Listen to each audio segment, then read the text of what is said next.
بسم الله الرحمن الرحيم. الحمد لله والصلاة والسلام على رسول الله صلى الله عليه وسلم وبعد. tuyongera yo mu kitabo kyaffe ekya Mustalahu lhadithi. Twalaba Mustalahu lhadithi kyeki kitwakiraba, twalaba n'emigaso gya Mustalahu lhadithi, taarifu yaayo neki n'emigaso. Netulaba hadithi kyeki era kati buli omu akimanyi bulungi. Al khabaru kyeki twakiraba, al atharu kyeki twakiraba, wal hadithi al kudusi. Naho fal'ana nantakiru ila أقسام الخبر باعتبار الطرق نقله إلينا. tugamba nti tugenda kulaba ku أقسام الخبر, emiteeko gy'emboozi oba gya hadithi oba gy'amawulire, bi'itibari turuki, nga tusinziira considering amakubo, nga tukonsidaringa amakubo, nakilihi ilaina, mwezaayita hadithi ezo okututukako. Tujja kulaba emiteeko gya hadithi nga tutunulira tusinziira ku makubo, amakubo ago hadithi ezo mwezaayita okututuukako ffe saawa zino eno. So hadithi eteekulwamu emiteeko mingi. Mujja kulaba twabagamba nti khabaru ne hadithi ebigambo ebyo bikwatagana, taraddifaani, bifaanagana, amakulu ge gamu ebiseera ebisinga obungi. Wabula netugamba nti hadithi oba ogikomesa eba ya mubaka Muhammadi sallallahu alaihi wasallama. Then ate khabaru esobola okuba nga ya mubaka oba atali ye. So netugamba tugenda kulaba nga tulaba ku hadithi ezo nga tulaba emiteeko gya hadithi, wabula nga tusinziira ku makubo hadithi ezo mwezaayita okubeera nga zitutuukako. Turuku nakilihi ilaina. Tugamba nti yankasimu lkhabaru bi'itibari turuku nakilihi ilaina ila qismaini. Tugamba nti hadithi ziteekulwamu okusinziira ku makubo mwezaayita okubeera nga zitutuukako, ziteekulwamu emiteeko ebiri. So tulina emiteeko ebiri egya hadithi nga tusinzidde ku makubo ezo hadithi mwezaayita okutuuka ku ffe abaliwo kati. Tugamba nti omuteeko ogusooka mutawaatirun wa ahadin. Tulina omuteeko ogusooka gwita mutawaatirun, then netubona omuteeko omulala tugamba nti ahadin. Giri emiteeko ebiri. Omuteeko ogusooka era bajja kubuuza nti kam أقسام الخبر باعتبار طرق نقله إلينا. tugamba nti kismaini oba kismani.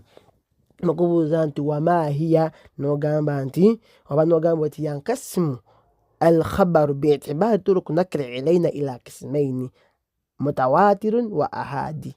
So kyekyo ekisooka. Then al awwalu, omuteeko ogusooka gwe tuyita al mutawatir, gwe tugenda okubeera nga tutandikako olwaleero. Al mutawatir tugamba nti tulina alifu taarifuhu, tulina definition y'ekigambo mutawatir kitegeeza ki. How do we define the word al mutawatir? Definition twagiraba, baa'u aksamuhu ma'a tamthiri. Tujja kulaba nagwo neyo gye tugamba nti al mutawatir naye n'emiteeko gyayo.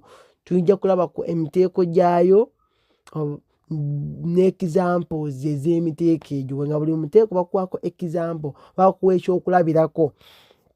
Ogusemba namba jim ma yufiduhu, betuyiga oba byetugasa. Omuteeko gweta mutawatiru, emigaso gyayo.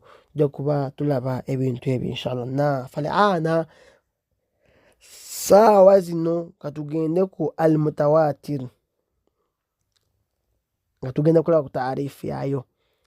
Al mutawatir, kigambo mutawatir bagamba nti hadithi mutawatir, tugamba nti ma rawahu jama'atan yastahil fil aada an yatawatta'u ala al-kadhbi wa asnaduhu ila shay'in mahsusin.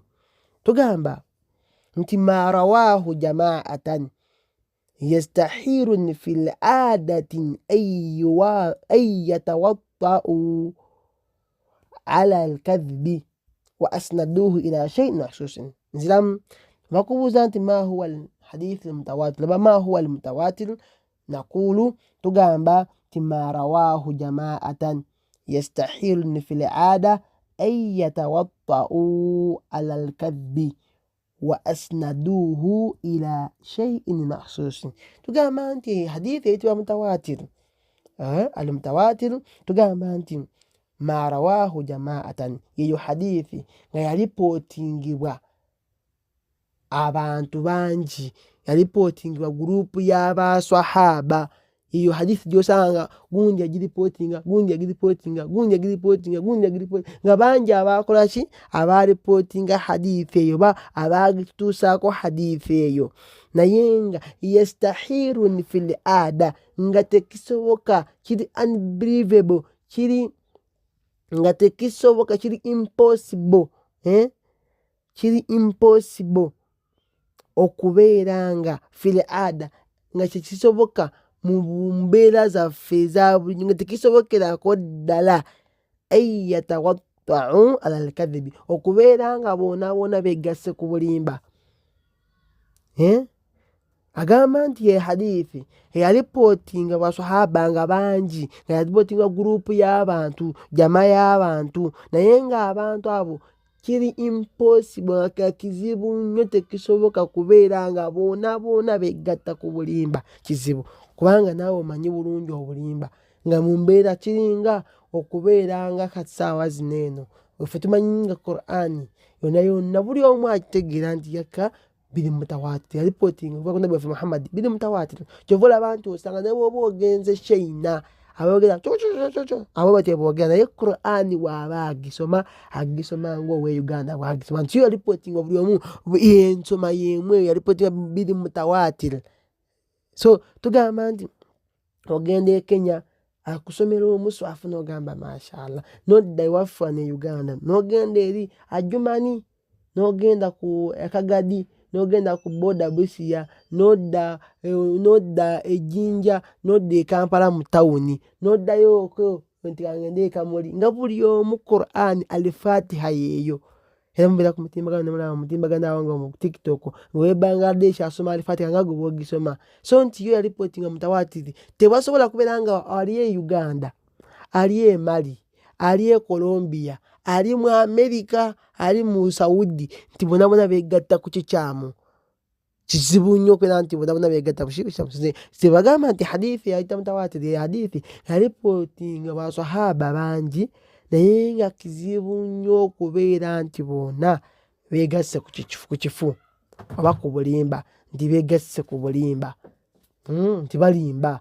Nga hadithi zetuyita hadithi Nabbi gy'abeera ng'ayogera ku hijjatul wada, yali asiibula kuba omuhijja baali bangi. So osanga nga buli omu yalipotinga hadithi eyo, buli omu, naye ng'omulala agiripotinze we Hijazi, oli we Iraq, oli weeri, nga buli omu alipotinze hadithi eyo nga tisiba mu nsi emu, buli omu nga hijja olwagwa buli omu yaddayo ewaabwe. So nosanga oli alipotinga, kizibu nnyo okusanga nga saawa zo mu Uganda abantu baleeta amawulire nga ga bulimba, naye nga Owaaluwa gayogera, n'ogenda e Kamuli gyayogera, n'ogenda eri ku Western mu Banyankole eyo Mwankole wa boona boona nti Rukungiri boogera ekyo, wano e Kampala mu Central twogera ekyo, abali e Mukono boogera ekyo, e Lugazi yiri eri boogera ekyo, buli wamu ng'olaba. Tugamba nti eyo nga kati buli omu amanyi Pulezidenti wa Uganda ali ki, ye Museveni, buli omu ate bw'akimanyi, kimanyikiddwa biri mutawatir.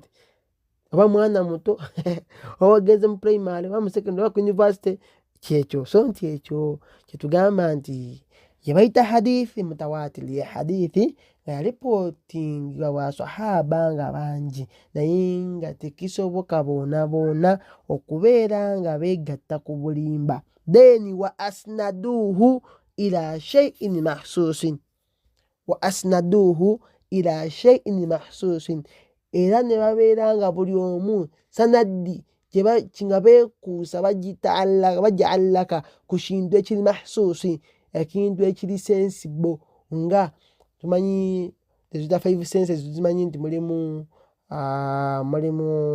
al-aini mulimu eriiso nti lyo liraba, tuba n'okutu nti kw'okuwulira,